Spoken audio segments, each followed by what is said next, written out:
తమ్ముడు మనవాడైనా ధర్మం చెప్పమంటుంది శాస్త్రం. మీడియాకి అది కరెక్ట్గా వర్తిస్తుంది. కానీ మీడియా అదొక్కటే మర్చిపోయింది. ఒక విష వృక్షాలలాగా తయారయ్యి మేము చెప్పిందే వార్త, మేము ఎవడి కొమ్ము కాస్తే వాడికి అనుగుణంగా ఉండాలి, మేము ఎవరిని ద్వేషిస్తే వాడికి అనుగుణంగా, వాడికి వ్యతిరేకంగా మీరు తయారవ్వాలంటూ అమెరికా రష్యాల తరహాలో తయారైపోయినటువంటి నేటి రోజుల్లో వార్తలు ఎలా ఉంటాయంటే, ఆంధ్రప్రదేశ్లో అమర్ రాజా వాడు ఎక్కడికన్నా పోయాడా, వాడి కంపెనీ ఇక్కడే ఉంటుంది. వాడి కొత్త వ్యవస్థ తెలంగాణలో పెట్టుకున్నాడు.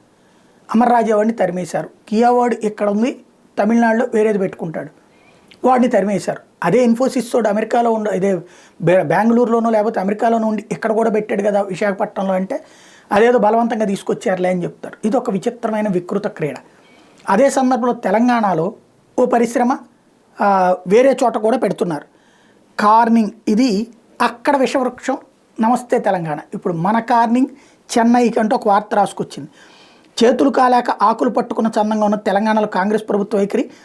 మెటీరియల్ సైన్సెస్లో ప్రపంచ అగ్రగామిగా ఉన్న కార్నింగ్ కంపెనీ హైదరాబాద్ని విడిచిపెట్టి తమిళనాడుకి తరలిపోతున్నదని 43 రోజుల కిందట నమస్తే తెలంగాణ బ్యానర్ వార్తగా ప్రచురించింది. అప్పుడు మేల్కొన్న రాష్ట్ర ప్రభుత్వం ఇప్పుడు తమిళనాడు ప్రభుత్వం సదరు కంపెనీ ఎంఓయూకు దుచ్చుకున్న తర్వాత ఆగమాగం అవుతోంది. కంపెనీని తిరిగి వెనక్కి రప్పించడానికి ఆపసోపాలు పడుతోంది. దేశంలో తొలిసారిగా గొరిల్లా గ్లాస్ తయారీ ప్లాంట్ని ఏర్పాటు చేసేందుకు అమెరికాకు చెందినటువంటి కార్నింగ్ కంపెనీ ప్రతినిధులు తెలంగాణలో ఒప్పందం కుదుర్చుకుంటే వాళ్ళు కాస్త ఇప్పుడు తమిళనాడుకి వెళ్ళిపోతున్నారు అన్నటువంటిది వార్త రాసుకొచ్చింది. మరి ఈ వార్త మనకి ఇక్కడ పత్రికలు ఎక్కడన్నా కనిపించిందా? నథింగ్.